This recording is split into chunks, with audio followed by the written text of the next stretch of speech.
بہت سارے معجزے انہوں نے دیکھے اور بعض معجزے ان کے پورے بھی کیے گئے. کیسے؟ جیسے انہوں نے کہا خود کہ اگر چاند کے آپ 2 ٹکڑے کر لیں گے ہم مان لیں گے.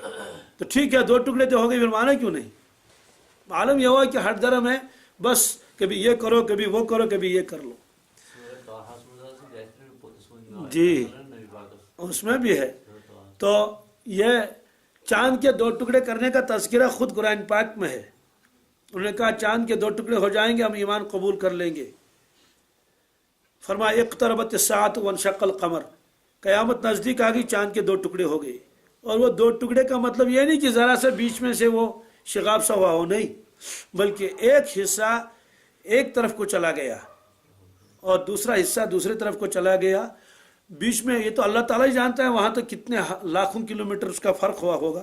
یہاں بھی ہے، ایک ادھر کو تھا ایک ادھر کو تھا. دیکھنے کے لیے گردن کو یوں کرنا پڑتا تھا، ایک ٹکڑا نظر آتا تھا، پھر گردن کو یوں کرتے تھے تو دوسرا ٹکڑا نظر آتا تھا. 2 ٹکڑے برابر ہو گئے تھے. اور یہ 5 منٹ کے لیے نہیں رہا. اس زمانے میں تو سیکنڈ اور منٹ کا تو وہ تھا نہیں، لیکن اتنا لکھا ہے عصر سے لے کر مغرب تک، کیا جتنا وقت رہتا ہے اتنے وقت تک وہ 2 ٹکڑے آپس میں دور دور رہے. اس کے بعد جب دیر ہو گئی اور وہ ٹکڑے ایسے ہی رہے تو اللہ کے نبی صلی اللہ علیہ وسلم سے فرمایا کہ کلمہ پڑھ لو، ایمان قبول کر لو. اشہد الگ الگ کہا اور جمع سبوں کو کہا اشہدو. تو انہوں نے کہا کہ ابھی آپ صبر کر لیں، ہم مشورہ کر لیتے ہیں، پھر اس کے بعد جواب دیں گے. ایک طرف کو گئے مشورہ کرنے کے لیے، حالانکہ مشورہ نہیں کرنا چاہیے تھا، فوراً ماننا چاہیے تھا. جو مشورہ کرنے کے لیے گئے اور آپس میں مشورہ کر لیا کہ ان صاحب کو ہم کیا جواب دیں گے، تو وہ جواب نقل کیا قرآن پاک نے. تو کہنے لگے کہ کیا جواب دے دیں گے؟ یہی تو کہیں گے کہ نعوذ باللہ من ذالک، آج تک تو ہم کو صرف شک ہی تھا آپ کے جادوگر ہونے کا، اس وقت تو یقین ہو گیا. اس وقت تو یہ انہوں نے جواب ادھر سے بنا لیا اور اب اللہ کے نبی صلی اللہ علیہ وسلم کے پاس تشریف لائے، وہ حاضر خدمت ہوئے. کہنے لگے کہ یہ تو جادو ہے. یہ قول نقل کیا اللہ تبارک تعالیٰ، اقتربت الساعۃ وانشق القمر وَإِن يَرَوْا آیَةً يُعْرِضُوا وَيَقُولُوا سِحْرٌ مُسْتَمِرٌ. تو جب وہ لَیْتُ اللیل کرنے لگے اللہ تعالیٰ نے فرمایا میں نے ان کے دلوں پر مہر لگا دی. ختم اللہ علی قلوبہم وعلی سمعہم وعلی ابصارہم غشاوہ. مر جاؤ اور جس کو مرنا ہوا مت مانو. اس لیے معجزات بہت سارے دکھائے بھی گئے، لیکن وہ بات پر معجزہ کا طلب کرتے تھے، وہ ہو یہ ہو یہ ہو. اللہ تعالیٰ نے فرمایا ایسا تو ہم نہیں کریں گے. ورنہ اور انبیاء علیہ الصلوۃ والسلام کے معجزات بھی جو قوم نے مانگا وہ دے دیا گیا ان کو.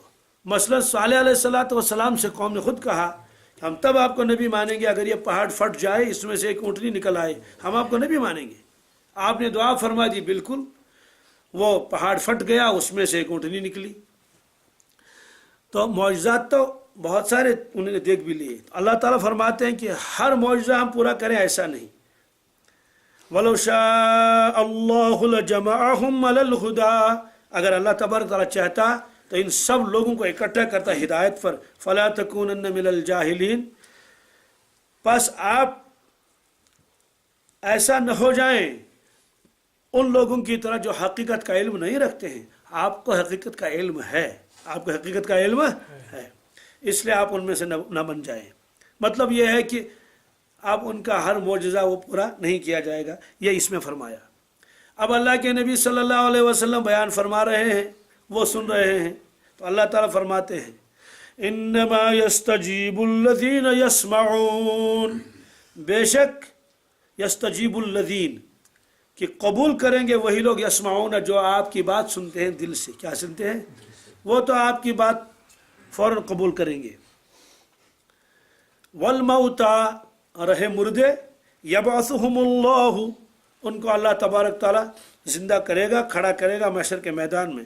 ثم الیہ یرجعون، پھر سب کے سب لوٹائے جائیں گے اللہ کی طرف. یا موتا سے کون مراد ہے؟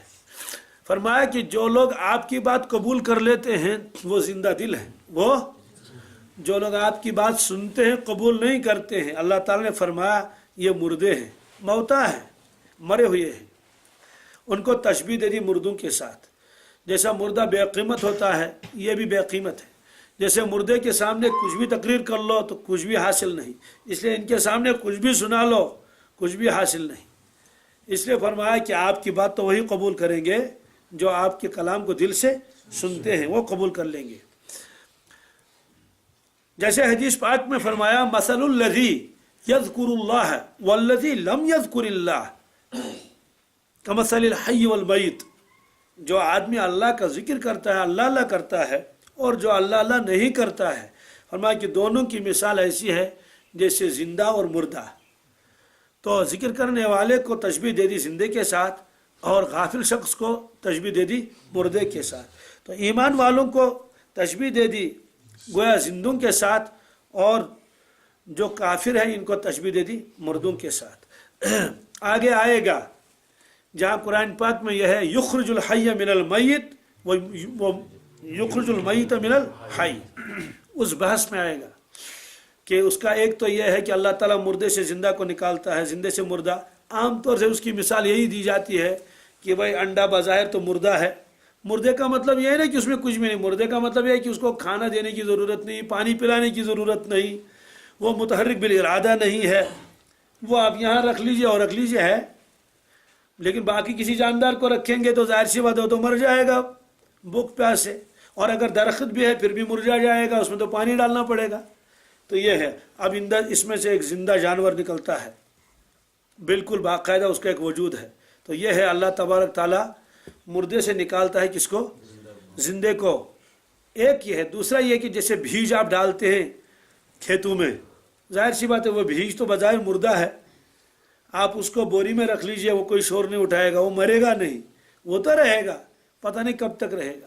اور جو ہی آپ نے اس کو کھیت میں ڈال دیا اور بو دیا، اور چند دنوں کے بعد دیکھیں گے تو وہاں سے کیا ایک زندہ چیز نکل رہی ہے، زندہ نکل رہی ایک چیز، یعنی پودے وہاں سے نکل رہے ہیں۔ تو یہ ہے زندوں سے مردوں سے زندوں کو نکالنا۔